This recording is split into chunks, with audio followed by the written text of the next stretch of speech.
Meeting order. And this is the Bond Oversight Committee meeting on March 14th, 2023. The meeting is now called to order. This meeting is held in person in the district's administrative offices and by teleconference pursuant to Government Code Section 54953E. Members of the public can attend and participate in the meeting in person or via Zoom. Instructions for submitting public comments are available on the meeting agenda. Clerk, will you please call the roll? Committee Member Cole. Here. Committee Member Gordon. Here. Committee Member Silker. Here. Committee Member Tolley. Here. Committee Member Betlam. Committee Member Permits. Committee Member Emery is absent. Thank you.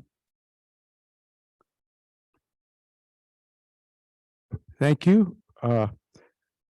Next is oral communications for items not on the agenda and for public comment on items not on the agenda. Are there any members of the public who have submitted a comment on matters within the jurisdiction of the committee but not on the agenda tonight? Committee Chair Silker, we do not have any public comments for this item. Okay, thank you. And I don't see any members of the public here. So this item is concluded. Now we have the approval of the minutes from the February 28th meeting. I have a motion to adopt the minutes from the February 28th meeting.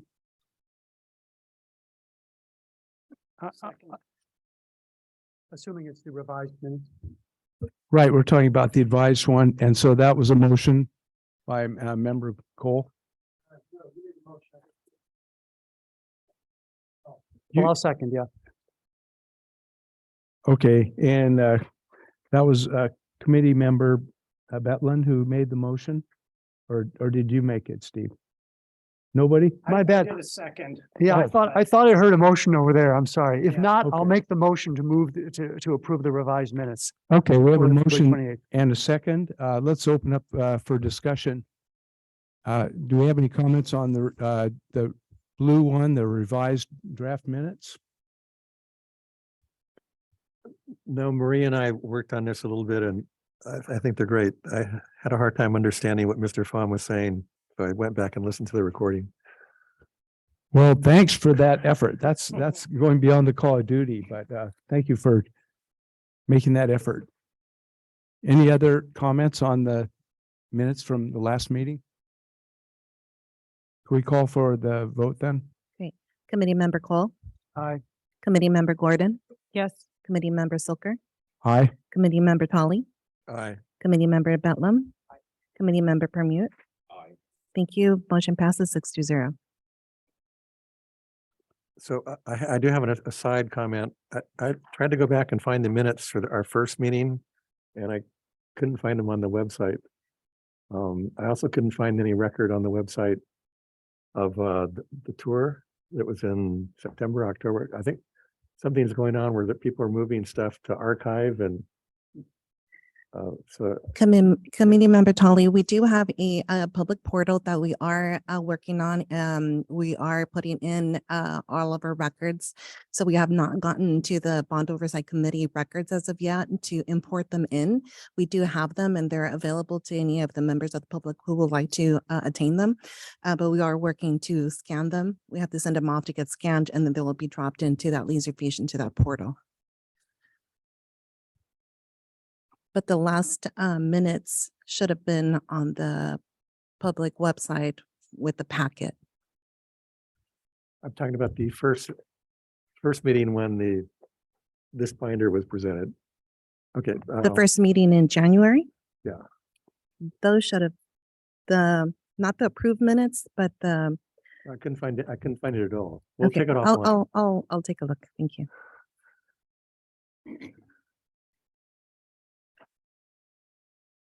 Okay, agenda item 2 is a draft report from the Bond Oversight Committee to the Board of Directors for the period of July 1st 2021 through June 30th, 2022. May we have a presentation on this item?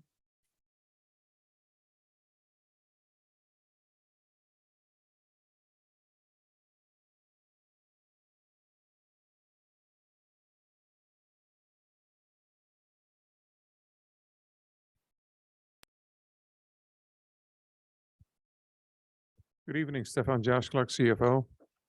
The ad hoc committee met, I think last Thursday. I was absent, but the committee members were there. And if I'm not mistaken, it was committee members Bedlam, Tolly, and Emery.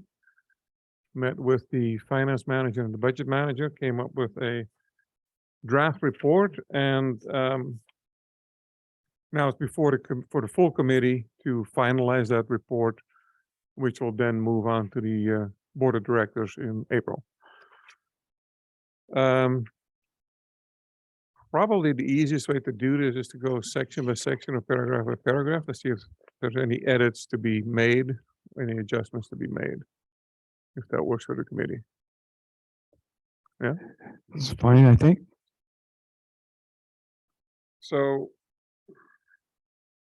okay. Where's my, oh, there it is. Have to find the cursor, I'm sorry.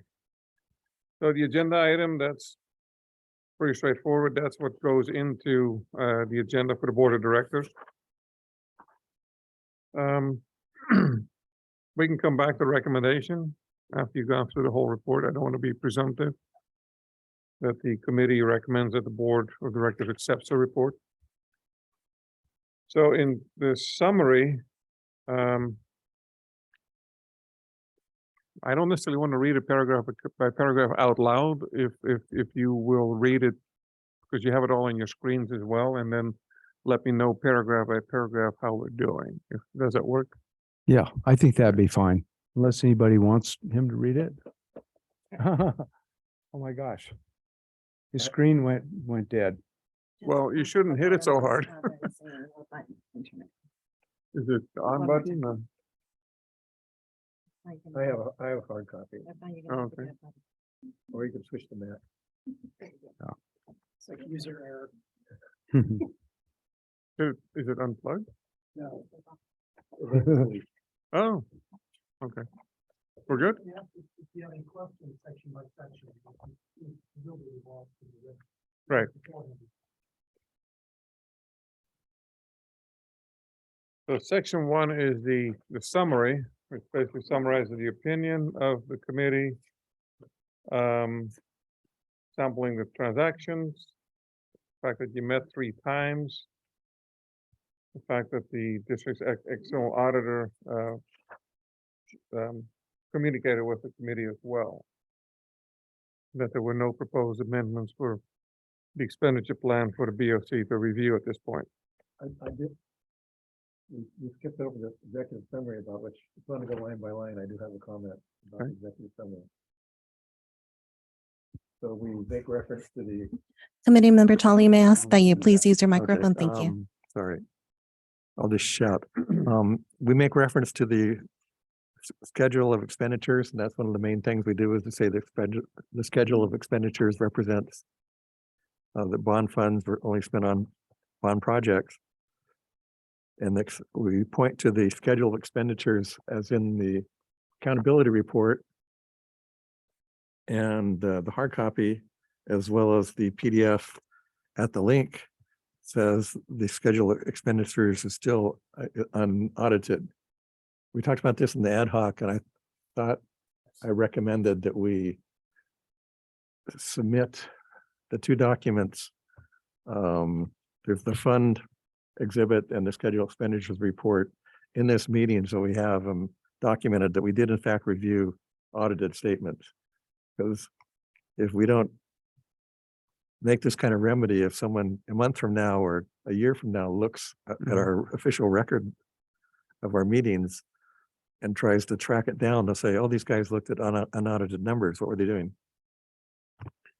Right, so yeah, so we do have the audited numbers published on our website at this point. Yeah, I know, but that yeah. doesn't solve my problem because we say it's this schedule and the accountability report. And the accountability report says unaudited. So yeah, Right. the audited numbers might exist somewhere else.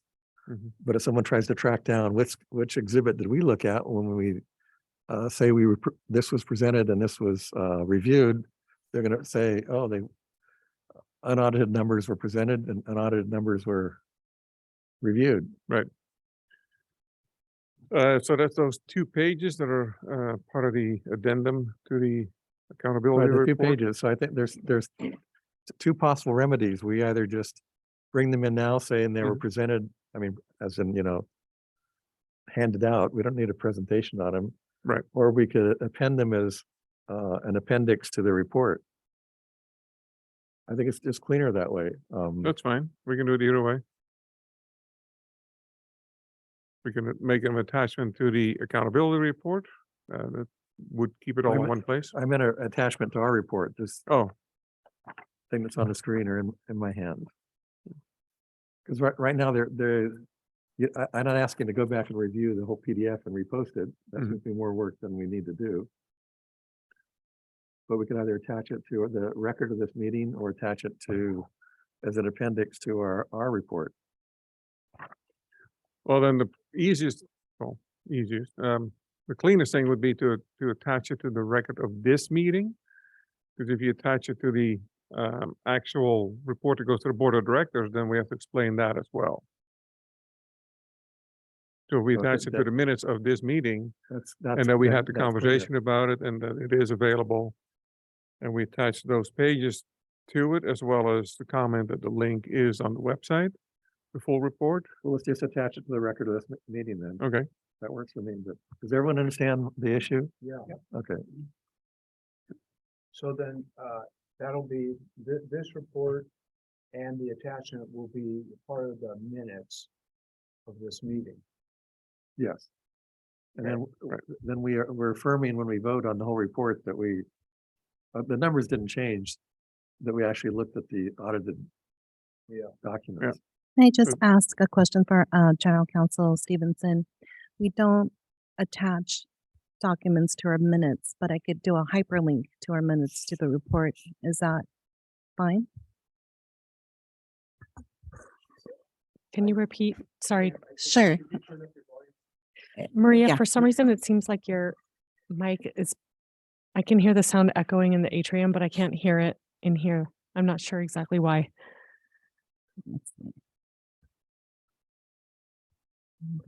While the clerk's taking care of that, it is not our custom to attach documents to our minutes, but we can refer to a document in the minutes. Yeah, I was suggesting, if I to write a motion, it would be just say that these two exhibits were presented to the committee and are part of the record of the committee.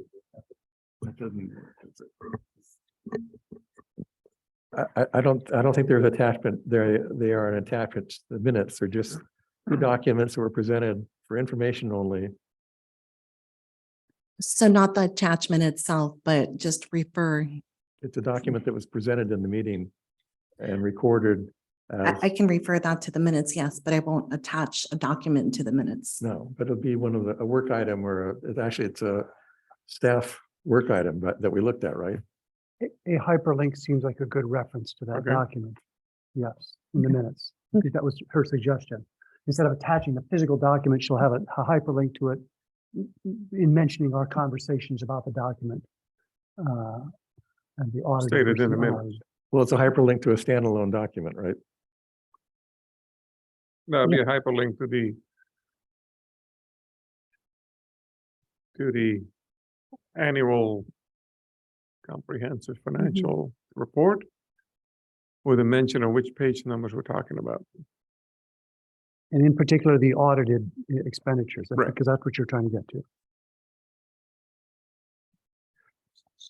Well, my issue with hyperlinking it to the CAGR or AGR is that's not what this says. It says we looked at the exhibit of the measure AA expenditure plan in the annual accountability report.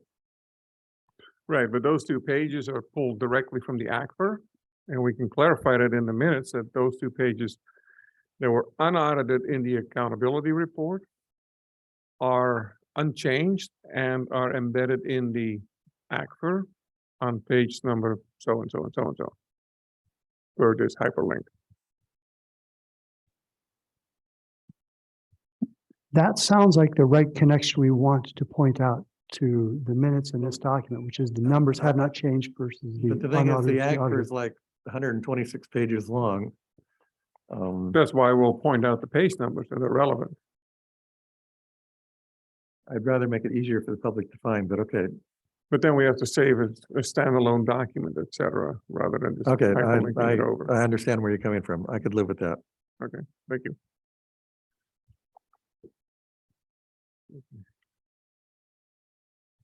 So any suggested edits for the summary, or would you like to proceed with the rest of the document and come back to the summary? Why don't we keep moving on through the document then? Okay, Stefan, on the paragraph 2. in coming to this opinion, Yes, the 29%, we discussed that in our subcommittee meeting. Is that the 2022 figure, or was that a carryover? I thought we had a placeholder when we originally talked about that number. And we were going to lock in the final number. I'm just checking if that's the final one. and I'll have to refer to somebody else who was there, maybe Andrew, but the way I'm reading it is 29% is the 20 transactions that the committee selected represent 29% of the total expenditure for FY '22. Andrew, can you confirm or? Yeah, correct. Andrew Taylor, Finance Manager. So the 29% is the percentage that was sampled of the transactions that were selected, what it represented of total expenditures. And then I believe further on, there was a discussion about. Hold on, Andrew. Hold on. We're hearing you out in the atrium, but not in the boardroom itself. Okay, Hang on. I was looking at the statute.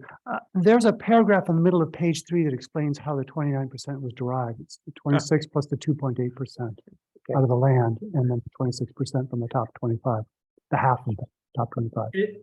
in the placeholder, Paul, that you were speaking to, I think was about the total that was that during the last meeting, Mr. Pham from Chauvin didn't have his finger on the exact overall testing percentage. And we said we would come back with that. There was 80%, I think, was from last year. And I believe somewhere in the document in the straw man, we firmed up that percentage, and the reply that came back was 72% was the overall testing percentage that the auditors picked up. Right. Okay, so that's 72% of the total expenditures, or 72% of the number of transactions? 72% of the total expenditures. So their samples represented 72% testing rate of the overall measure AA expenditures. Perfect, thank you. I want to follow up on that because also on page 3, it refers to overall the sampling covered 80% of the total measure A as part of the F22 audit. So Right. And that's the placeholder amount that we had in, and we said we would have that. It said that number will be 72%.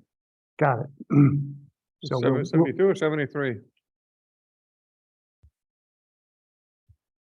I believe 72 is what Paul sent me, not 73.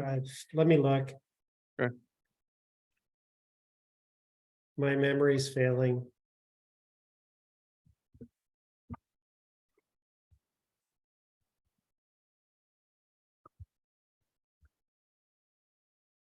Any other comments on the summary before we move on?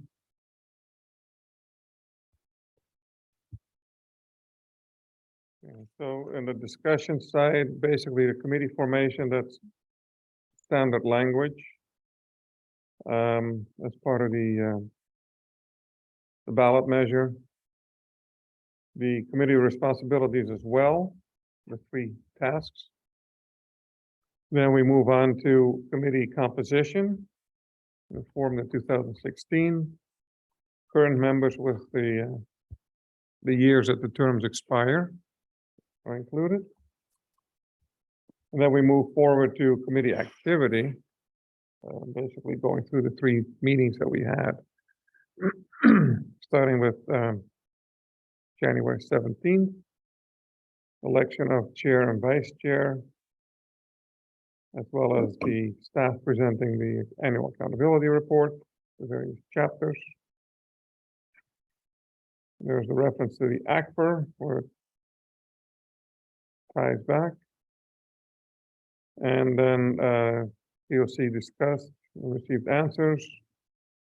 And we also provide a complete list of all the transactions that were charged.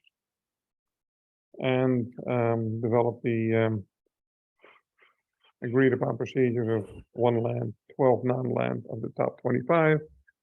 And then each committee member selecting an expenditure. And that's where the percentages come back again to total out to 29%.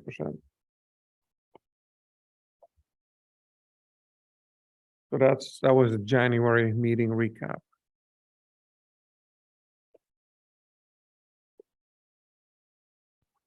Okay. Then there's a February meeting recap, February 28th, where the BOC reviewed the sample of 20 questions and supporting documentation. Also noting that Paul Pham from Shivana and Associates was present and discussed. And that's what the 80%, we'll need to update that to 70 something. 72. 72, okay, your memory's better than mine, that's good. 72%. So do we need to highlight that that was a subsequent communication and not reported in the meeting? Not necessarily, because it just says overall sampling. It doesn't say that he said that. It just says overall sampling covered approximately 72%.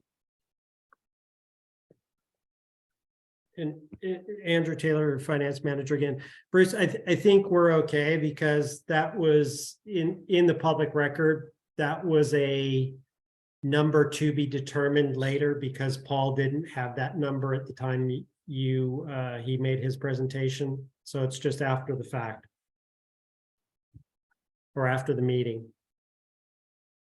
Well, it's our report, so I need to make sure everyone around the semicircle is also okay with it. Because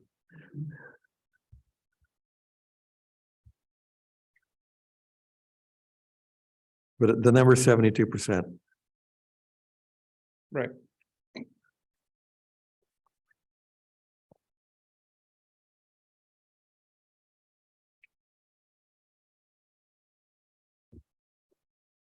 Everyone okay with the sentence or? Yes. Yes. Then Mr. Pham reported that audit found no findings or modifications to the schedule of program expenditures.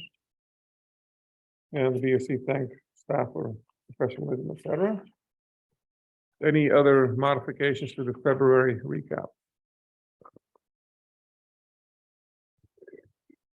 If I understand the initial question about the audited versus unaudited, would it be appropriate on the top page 3 where it mentions the unaudited expenditures for us to add a sentence saying to something to the effect that the audited expenditures were unchanged from the unaudited numbers?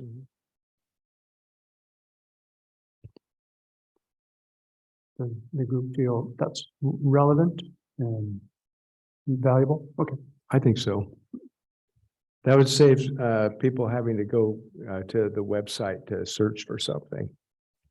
If you it could put in a line there.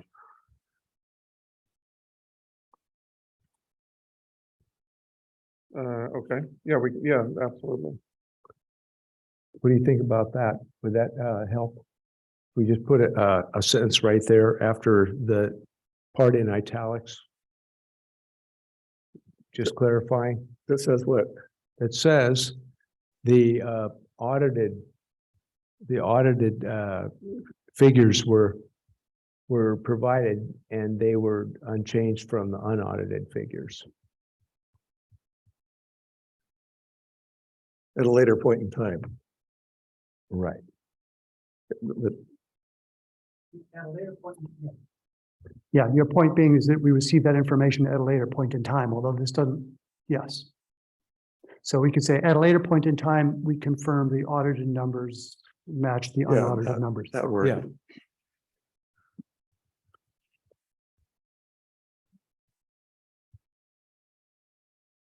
At a later point in time, We confirm the audited numbers match the unaudited numbers in the expenditures.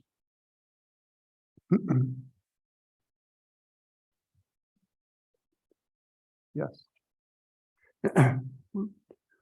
Go ahead and wordsmith, Kit. I need help there.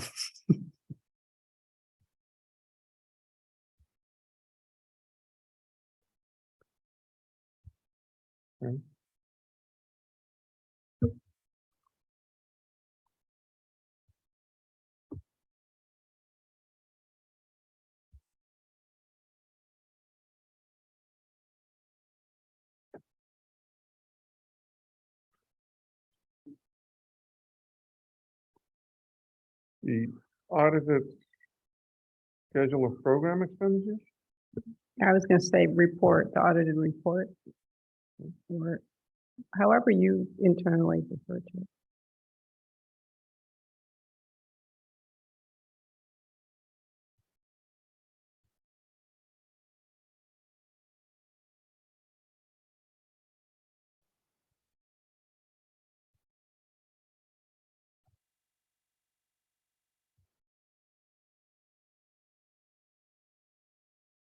Like that. Okay. Good.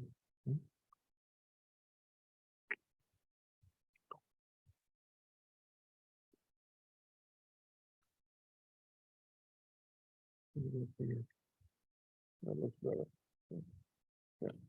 Okay.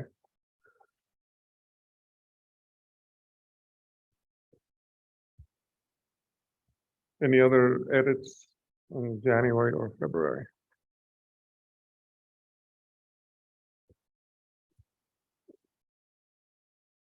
Any other comments for the rest of the report?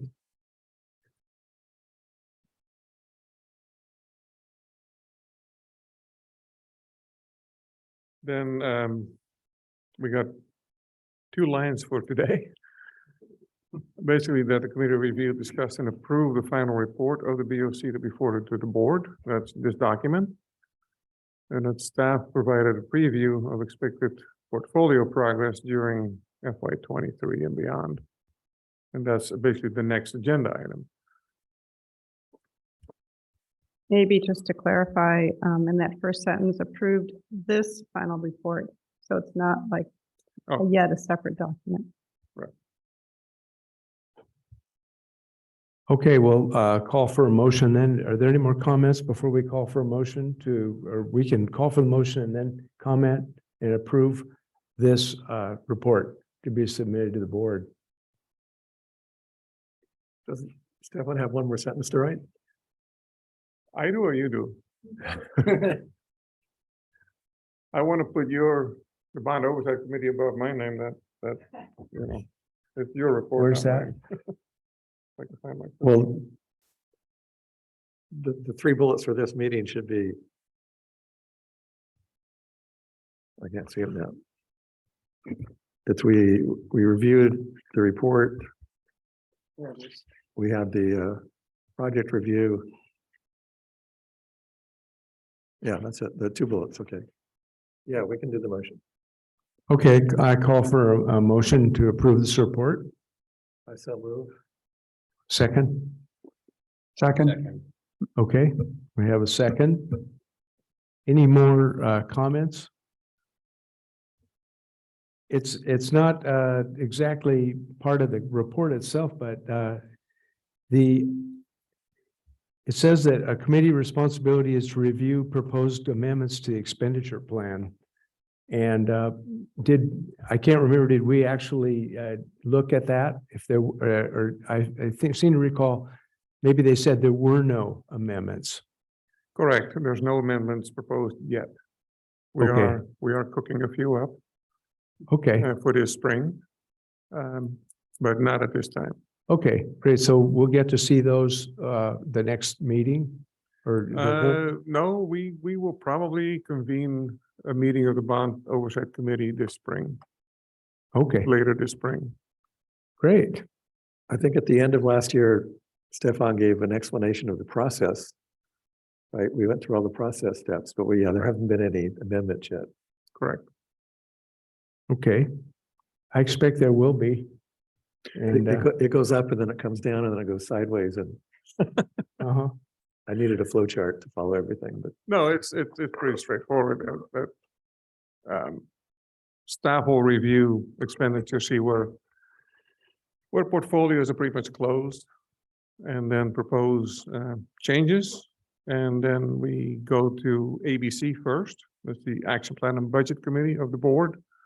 3 board members get their feedback because they may or may not agree with staff or may adjust it. And then once they have blessed whatever the proposal is, then we'll come to the Bond Oversight Committee for review and what's the official word? Opinion, I believe. Uh-huh. And then we match those two, the ABC and the BOC, and move forward to the full board. And we need a 2/3 majority, which I think is 5 out of 7, to move funds from one portfolio to another. Okay, And great. Is that review with us merely a courtesy?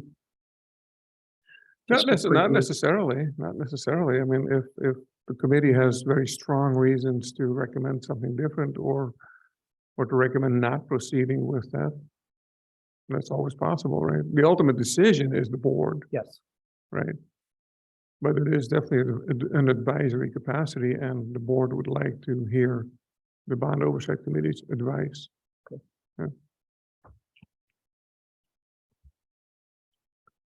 Any more comments before we call for the vote? Let's call for the vote then.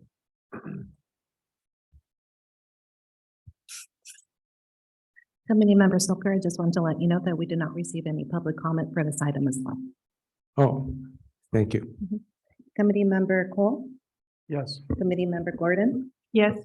Committee Member Silker, Yes, Committee Member Tolly, I, Committee Member Betlam, Approved. Committee Member Permits. yes. Thank you. Motion passes 6-0. Thank you. Okay, and thank you, Stefan, for the work you've done on that report. My pleasure. I didn't do much because I wasn't there. It's all the committee's work. So thank you. And yeah, and also the ad hoc committee And Andrew. and Andrew. Andrew and Rafaela were there in my stead. So is Andrew remote? Is he operating remote? That's it. Okay. I wondered, everybody's looking down there. I thought maybe he was down in the lobby. No, I'm remote. Staying off the road.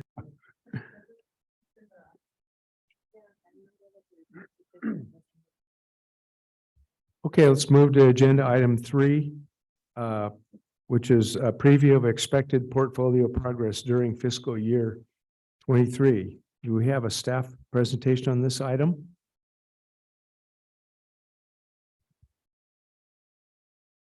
We do. Stefan Jasmak, CFO, continuing. The short of it is we have an annual budget book, which is about 200 pages by now, which shows every single project that we have for every year. So we're working on the new one right now, but this is fiscal year 23. And it's divided up by program, so by land acquisition, natural resource protection, and public access. There's also a 4th program, which is infrastructure, which is our own organizational items, which are not measured AA. Within those 3 programs, there are components that are measured AA and there are components that are not, and they're clearly identified in the budget book. And there's a link on our website too. If you go to the website, you scroll all the way to the bottom, you go to reports, you find all the financial reports right there, including the various budget books. But I've lifted out a few of the bigger tickets, if you will. So in looking at what we have planned for FY23, and when we do this every year, it's a rolling 3-year forecast. So when we look at a capital plan, we look at 3 years out. Of course, the third year is a little bit less accurate, I should say. But here you see FY23, 24, and 25. And we have, I've got it into 3 different programs: the land acquisition, the natural resource protection, and the public access. The reason land acquisitions is so low is because we do not budget for the actual expense of buying the land. We only budget for surveys and incidental expenses. Once we actually have approval to buy a piece of property and we know the closing is going to be within that fiscal year, we will do a budgeted adjustment and include it in the adjusted budget. The other part of it is, as long as it is speculative, so we're working with a potential seller, we're doing some surveys, but we don't have a deal, we keep it in the vision plan area. It's outside of Measure AA. Because the bond funds are only for real transactions, for actual capital construction, etc. So that's why you see for land acquisitions, you see 35,000 in Measure AA, but you see 342,000 in Vision Plan 1 through 25. Once a land acquisition happens, we can recoup part of that 342 into Measure AA, because then it is a transaction and it's eligible. So that's a little bit of a nuance to keep in mind. So that's why those numbers look a little bit different. And I can pretty much guarantee you that for FY23, that 35,000 is going to be much, much bigger. So then you'll see natural resource protection, again, Measure AA for FY23, we're looking at almost 1.7 million. And then supporting items for the same portfolio sequence of 1 through 25, about 230,000. And you can see they're going through to FY24 and 25. And then, of course, public access is bigger because that's also where a lot of construction happens, the trails, the parking lots, etc. Those are all in there. And then there is also a vision plan component. And a lot of that is feasibility study. So as long as we're still studying it and we haven't made a complete plan and don't have permits in hand yet, we keep it in the vision plan. But once we do start construction, we move it over to Measure AA. So our total budget for FY23 is 10.4 million for Measure AA and almost $1 million on the supporting vision plan for similar portfolios. And then, FY24, we're looking at 11 million, and FY25 right now is 7.3, but that'll get bigger probably. So that kind of gives you an idea as to what kind of spend rate we're looking at, what we have in our adopted budget. Now, this is almost a year old, this book. This was approved by the board in last June, right? So there's always changes happening throughout the year. I always say that as soon as it's adopted, it's obsolete because there will be changes. But that's what's in the book. So let's look at a couple of the projects. Stefan, I have a question just going back. So on the budget, how do you use that budget in terms of determining when you'll actually sell the bonds to fund the projects? And how far in advance are you actually acquiring the funds through the bond process versus when the projects are budgeted to start? And how do you use this budget if costs are higher or lower than what you anticipate relative to the bond proceeds? That's a good question. So when we are, first of all, we track the balance of the bond proceeds that we have on hand, right?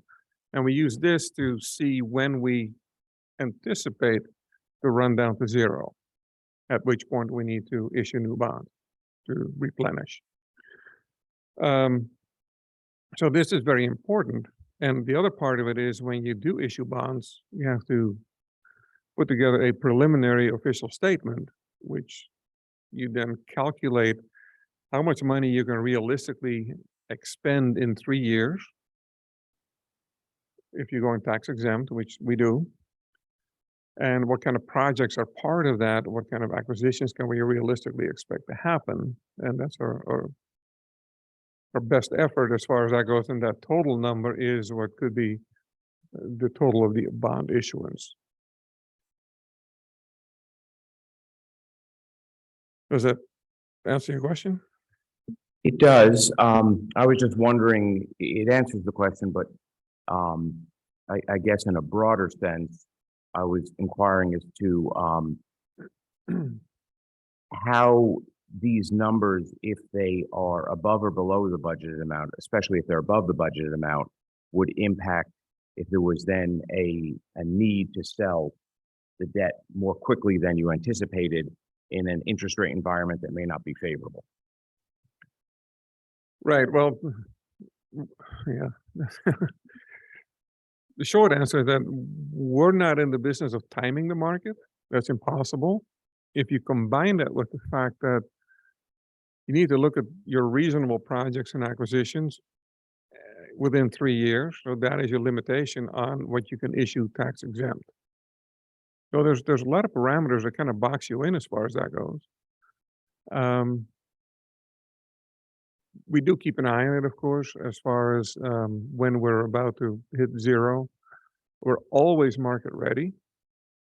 We maintain our ratings. We make sure that our financial reports are timely. All of our filings with Emma are timely, so we always stay in good shape.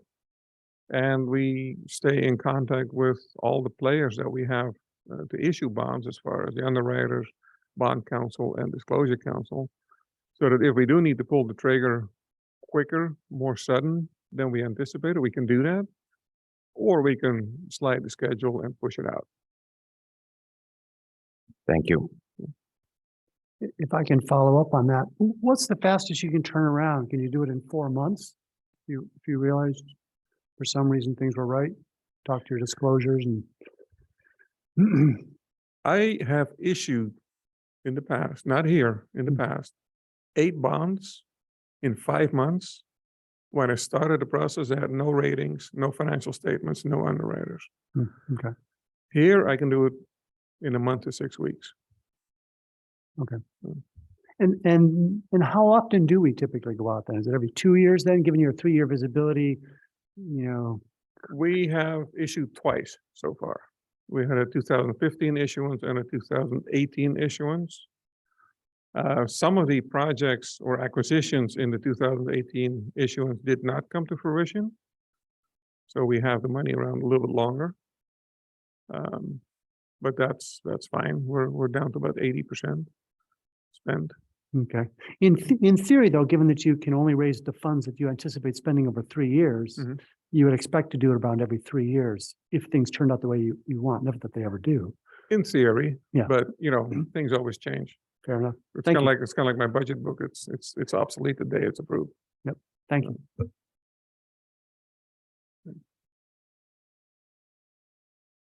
So one of the projects is the Measure AA10 is the Alpine Road Regional Trail. This was a road that failed, washed out. Board decided to turn it into a trail, and there's various phases. You can see a purple phase 1. There's the yellow phase 2, and then all the way in the top is the lower Alpine retaining wall. Phase 1 is done. Phase 2 is anticipated to start in July. And the retaining wall, the contract was just approved, so something will start to happen probably April, May, but it could go all the way into the fall before that's done. So you might see some of that coming through as well. Here's a couple of pictures. This is the one on the left is quite a bit of work being done on the slope and making sure that that's all the way it should be, so it doesn't fail again. And then on the right, you see a finished trail. The white birch looks a little bit funky, perhaps.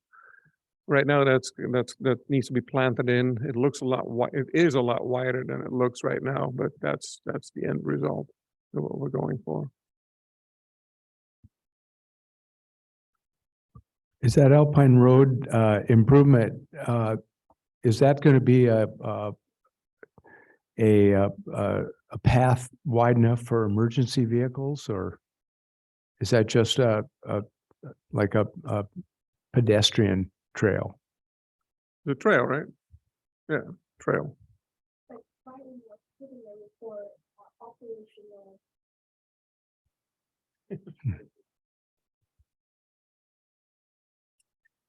Susanna Chen, Assistant General Manager. It's going to be a trail. However, some of the area it's wide enough to accommodate patrol and operation vehicles. But for the public, it's trails. Right, for say fire, for a fire engine to get up there.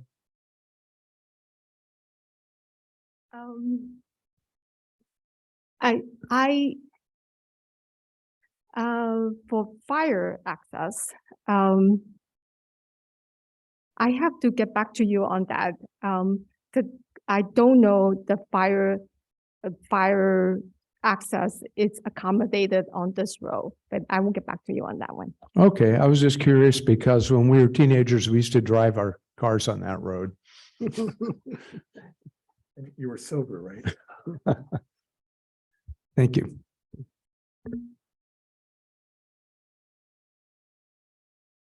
Then we have the Cloverdale acquisition, Measure AA Portfolio 13, 6,300 acres that we were purchasing from Peninsula Open Space Trust to create a 27th preserve.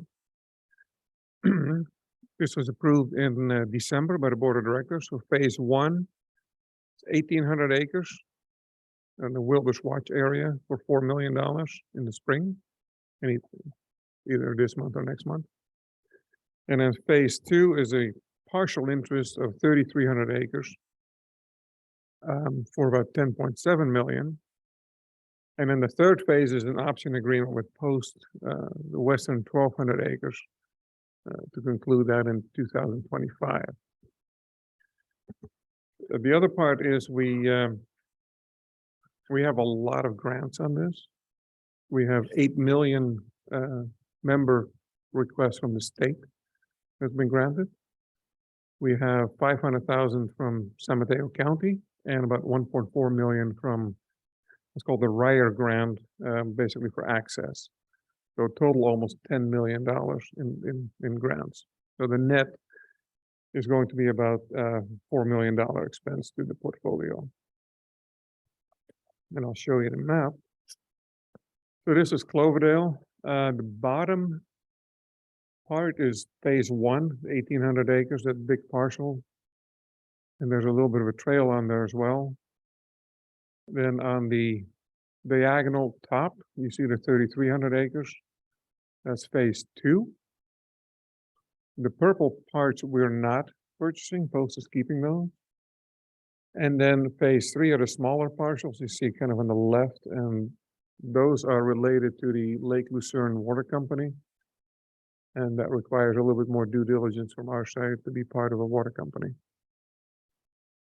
So that's our Cloverdale acquisition. So I had a question on the earlier bullet. You said partial interest. So what exactly does that mean? Yeah, so the way that works is phase 2, we get a percentage interest in all of phase 2 plus the purple, but our percentage equals the yellow, and Post retains their percentage equal to the purple, and then we do a lot line adjustment to carve out those pieces.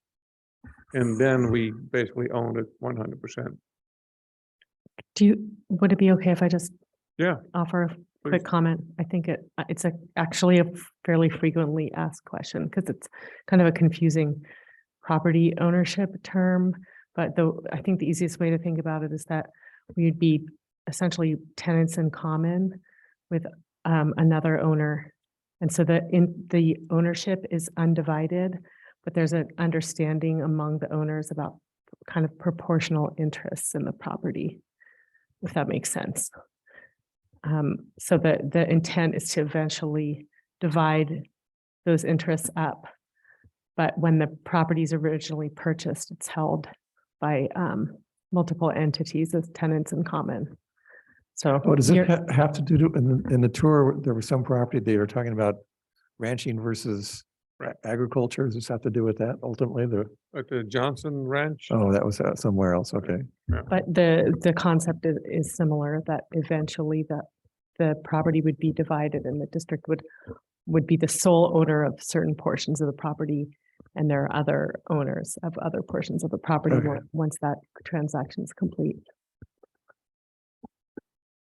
That was helpful, but can you give me one more piece on this? I know it's outside the domain. Why does Post want to retain the other portions?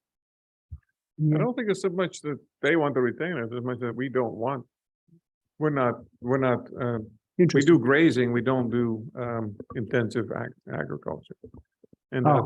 those are row crops type of agriculture, which is different. I see. So Okay. ultimately, the intent would be that Post would often convey the properties that are in viable agricultural use, like a row crop, to a farmer. And then it would be subject to some sort of restrictions that encourage the property to stay in agriculture. Thank you.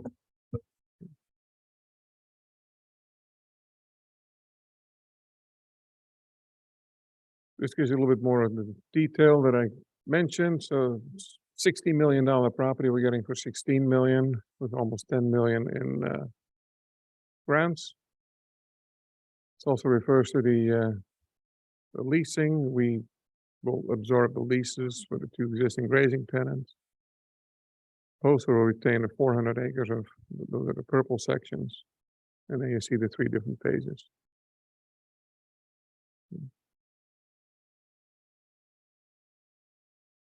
A little bit about measured portfolio 20, which are the Highway 17 crossings, the wildlife crossings near Los Gatos. I thought this was a great slide because it's an extremely complicated project, and this shows you how many players are already involved in it. Just to give you a little bit of an idea as far as that goes. Right now, we're in the design phase, actually community engagement, also CEQA and NEPA. NEPA is the federal version of CEQA. And in order to establish that, we needed to involve a entity that has that capability. We're not, I don't know if you want to call it licensed, but we're not a NEPA type agency. So that should wrap up in the summer. And then we'll get the preliminary design and reviews in the fall. Then we go to permitting a final design that takes a few years, and then go into construction hopefully in 26. There's also trails that are part of it, but some of that we should be able to start in 2024 already. So far, pretty much everything has been grant funded, but we still have a long way to go before its final construction is done, and I think that's probably another 30 million, but we're aggressively pursuing grants for as much as possible. To give you an idea of the map, where we are, you see Lexington Reservoir. There's still 2 alternatives for the overcrossing, and that's the people crossing. That's either right at the edge of the reservoir or a little bit further north. And then the wildlife crossing is scheduled somewhere in the middle of that. And you can also see the various trails, the ridge trails and other trails going off on both sides. And this will provide connectivity for both of those. For hiking trails, but also, of course, the connectivity for the wildlife crossings. The crossing at further south, closer to Santa Cruz, which is the Laurel Curve, is open and already in use by wildlife. We've already seen pictures of that, or at least a picture. So that's good. This is a huge project, a lot of moving pieces, a lot of different entities involved, which doesn't necessarily make it faster, but we'll get there.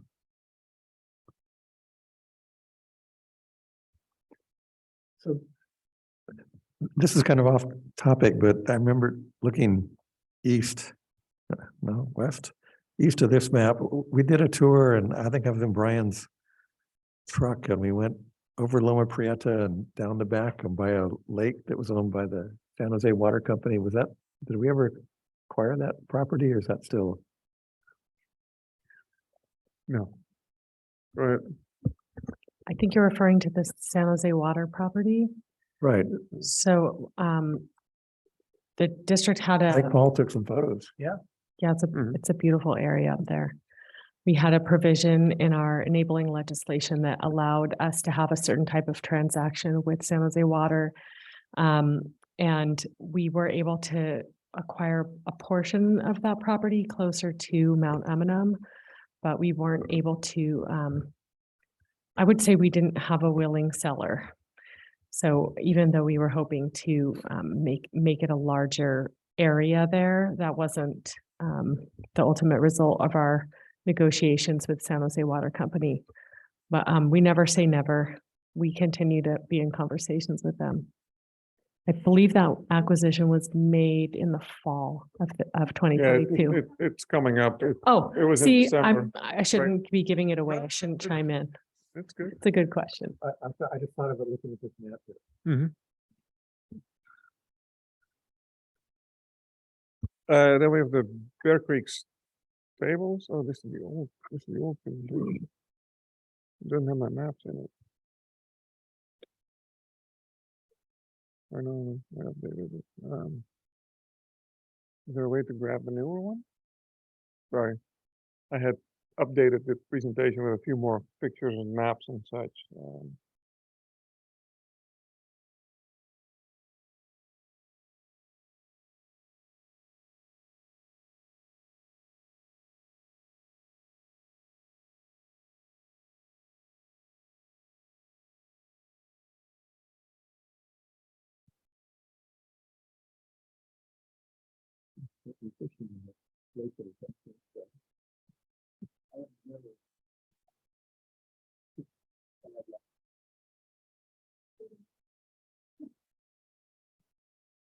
You can trespass, but that's about it.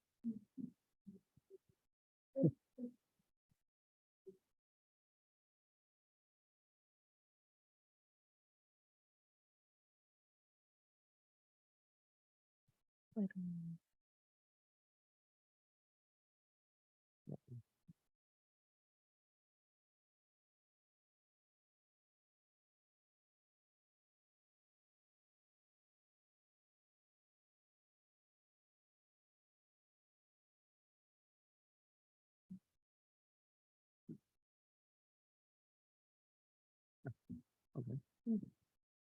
you.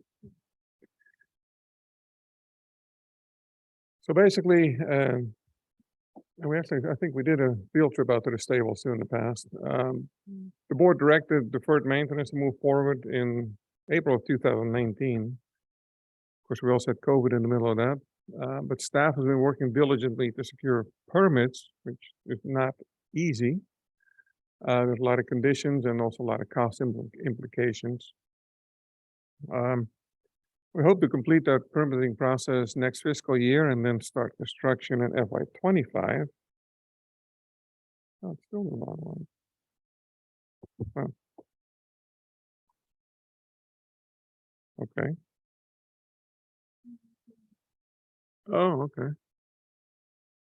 Well, we had a great picture of the stables and everything that's planning to be done as far as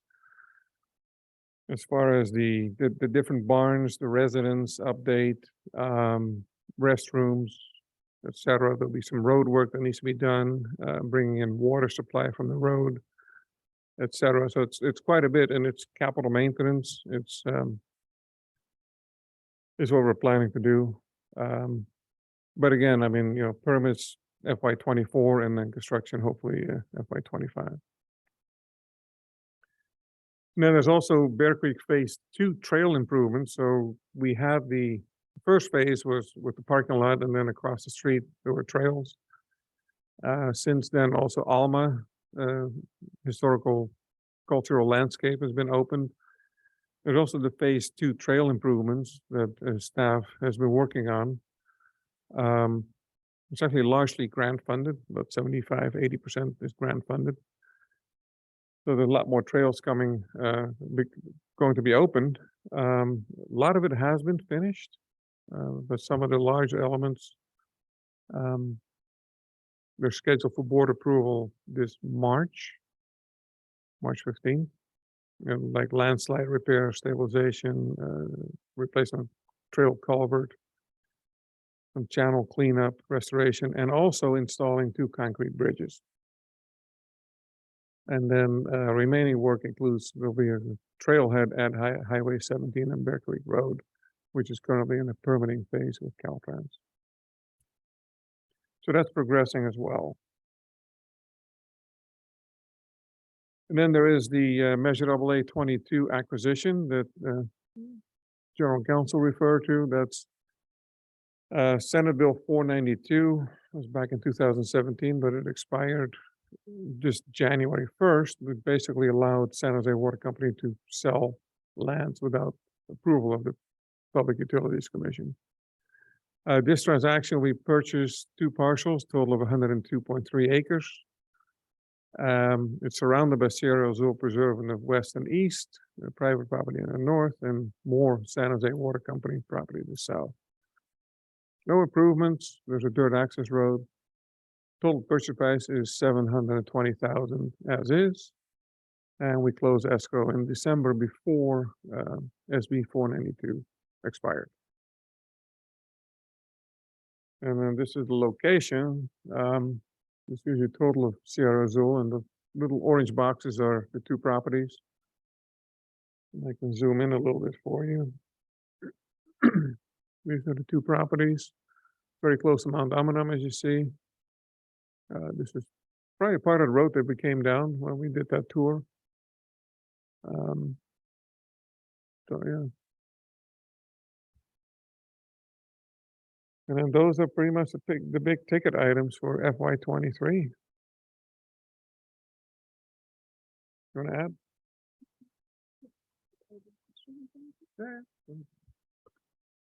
All right, so I have the chance to talk to the project manager, and so I can get back to you on your earlier questions about fire access on Alpine Road, Alpine Trail project.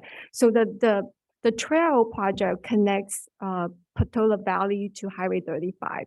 So it is confirmed that there's no due fire access for the entire stretch of the trail. However, there's vehicle access that can go from the top and also from the bottom to a certain point. So, but there's no due fire access for the entire stretch of the trail. Great. Well, thank you. Sure. Yeah, I've been down that, and there are sections where you can tell it'd be very difficult to get through if that's the only way there is, just that one trail. Right.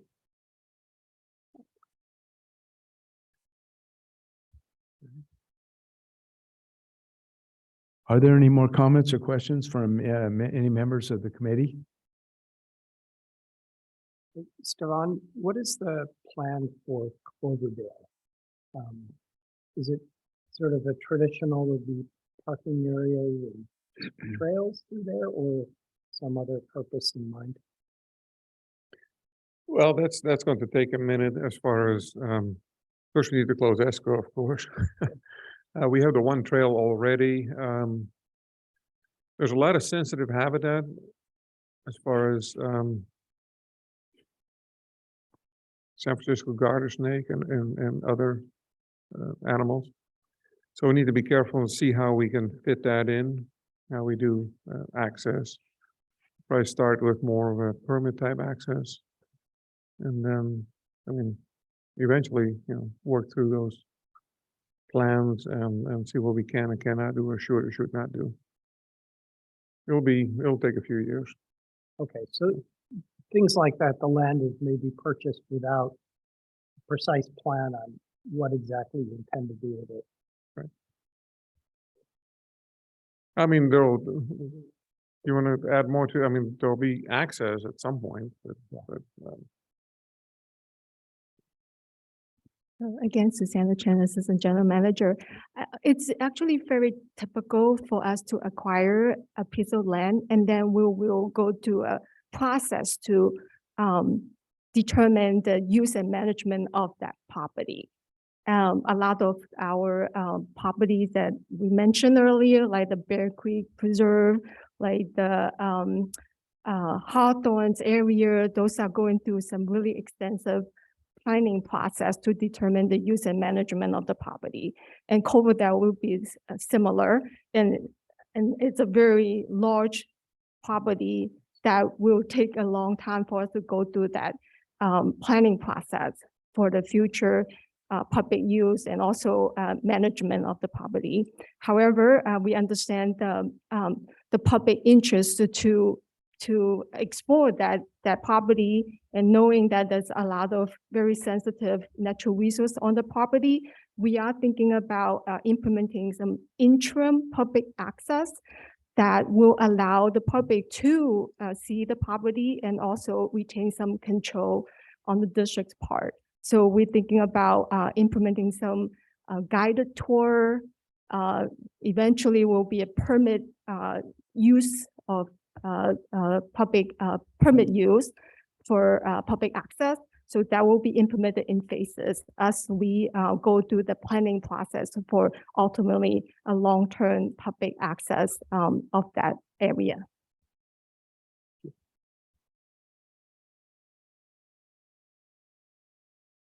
Any other comments or questions? Clerk, are there any public comments on this issue? Committee Member Silka, we did not have any public comments. Okay, unless anyone else has a comment, we'll conclude this item.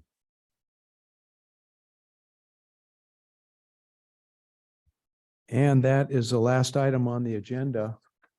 So unless anyone has any comments they want to make, I have any closing comments, Curtis? Two questions. Stefan, if you find the image you meant to present, feel free to email it to us. I'd be happy to see that. And then what meeting in April do you think will present to the board? I'm not going to hold you to it. Just No, yeah. Well, there's only two, so I've got a 50% chance. All right, I can look those up. Fine. It'd be the 12th or the 26th. Thank you. And I'll send the PowerPoint to the committee. Okay. Commissioner Bedlam, would you like to say something about that? The email, the letter we got? Yes, I'm a commissioner. Promoted. That was his last job, right? Okay, sorry. As part of the subcommittee meeting, we had a quick discussion on the letter that was sent definitely to the district, maybe to the Oversight Committee, talking about a concern about the amount of trails that had been provided to the public in the context of the bond measure.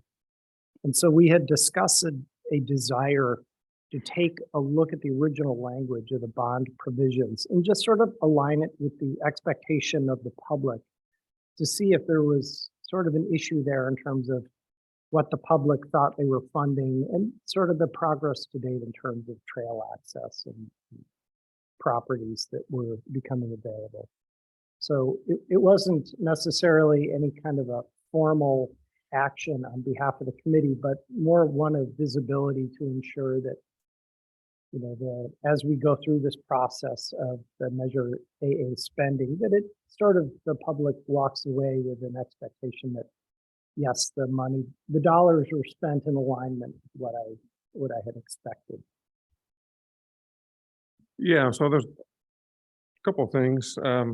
Every year before we put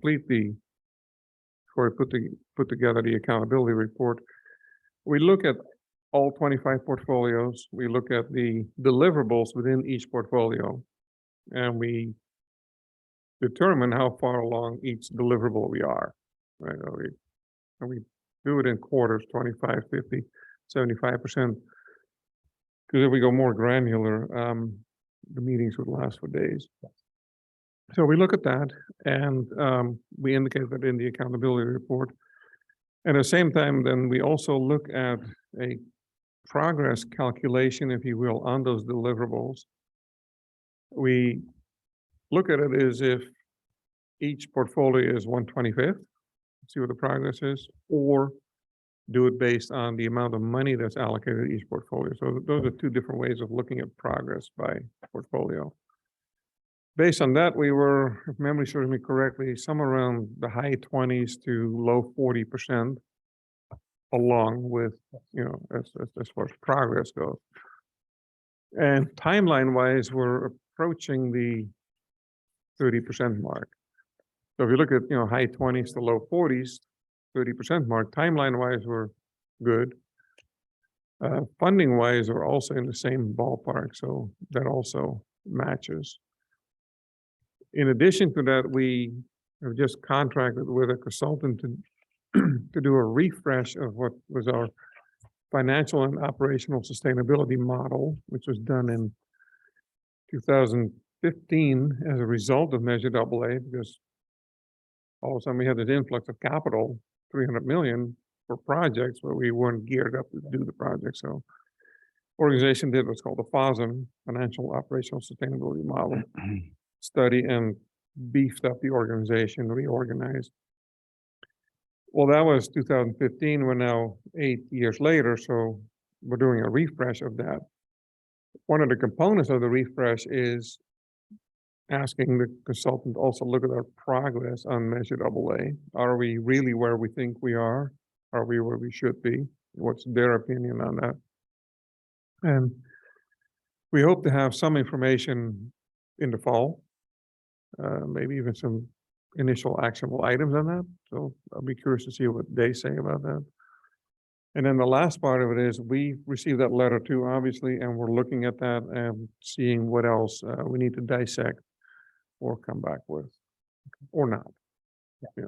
I think there may be an opportunity to publish, I think the public is maybe less concerned with how much money has been spent as a proportion of the total, maybe more concerned with, miles of new trails or acres of land purchased. Some simple metrics that really show, I think, the impact that is there, but maybe not shining as much as it could have been. Yeah, no, that's a great suggestion.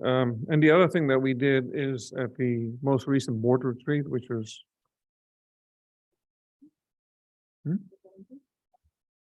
no, the 8th?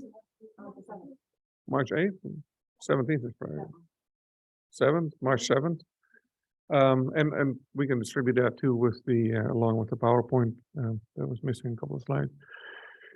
But we had a couple of maps that show exactly what we have done in the meantime, as far as miles and of trail and where they are and how it all fits together. So that also gives you a better idea of where we are. This is something actually I had raised at the first meeting, and I don't know whether this accountability report is the best place to do it or not, but I had raised the issue of whether there was some way of, from a public relations standpoint, of pointing to some of those exact same factors as to how AA money has been spent. Miles of trails, and something that's not as financially detailed as the report might be, but is better consumed by the general public with pictures and with, bullet points, something of that nature, so that they can easily see that the money is being spent well. Number of parking spaces added. I don't even know what metrics they should be, but something that, and it may just be a page or two, but, and I'm not sure if this is the appropriate place or some place on the website is appropriate, but something to give the general public knowledge to know that the money is being well spent and I'm benefiting directly from AA money today. And while I think the feasibility report and accountability report is great for this committee, I think it's too detailed for the general public to understand. And I do think whether it be this committee or staff could maybe do a little bit better job at giving digestible information to the general public as to that AA money, this was a good a good vote. You voted correctly by approving it, and we're spending the money well, and you're benefiting from that money. Yeah, I think it's a great suggestion, and we'll definitely take that back. Appreciate that. If you look at the wording of the ballot wording, it has all these different goals, starting with improve access to hiking and biking opportunities, which is probably what the voters see first and think about that in their mind, which is something that directly affects them. And then these other ones, a lot of them are more abstract benefits.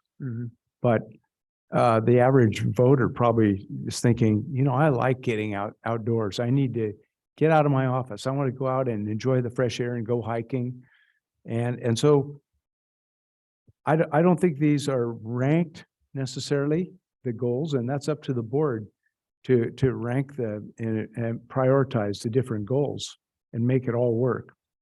But I think that the public, it'd be great if the public could see more of that, of the thought process that they're going through in prioritizing these things and making sure that the public's getting what they, thought they were voting for.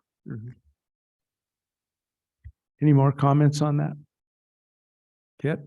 Is there an annual meeting, board meeting specifically on Measure AA? Priorities and? No, well, once every 5 years, we pull together a priority list of projects. And we've done that twice now. And that fits within our work schedule, and it's a list of what we hope to do in the next 5 years, along with a secondary list in case either something drops out or we need to pull something forward or there's additional capacity or whatnot. And that's a presentation to the board. Yeah, Yeah, I think just regular board meetings with the topic of Measure AA priorities is important, as well as a website. In fact, I was just trying to look at the website now to see what first pops up when you look at Measure AA, and I think we should all take a look at that. Maybe you already have, but I haven't looked at it recently. But I think it is nice for it to pop up right away with some visual so you can see what the priorities are and what's being done.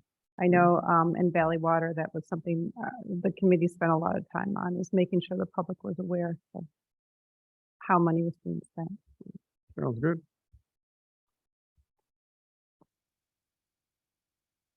Any more comments? Well, to back up or just sort of underline, I think a lot of these could be quantified, like to improve access. What Paul said, you could say last year we built, 20 miles, and this year we're going to build 50 miles of hiking and biking. And I had a discussion with Brian's not here, but critical was at the reduced forest fire risk. I know at the board, they've talked a lot about, vegetation reduction. So I had a job in college where I did vegetation. It's really more exciting than it sounds, and really important. Poison oak. No, it's fuel reduction, right? So Right. the fires don't go up into the forest canopy. So, and a lot of Midpen employees are out there fighting some of those fires. So, and we have Restore Creek. So, just in my industry, we talk about the elevator pitch, and you go through and you have numbers, and in 90 seconds you explain what you're all about and what you've accomplished, and then the person leaves the elevator happy. Good point. Okay, well, any more comments? Great. Well, I think that concludes this evening's meeting.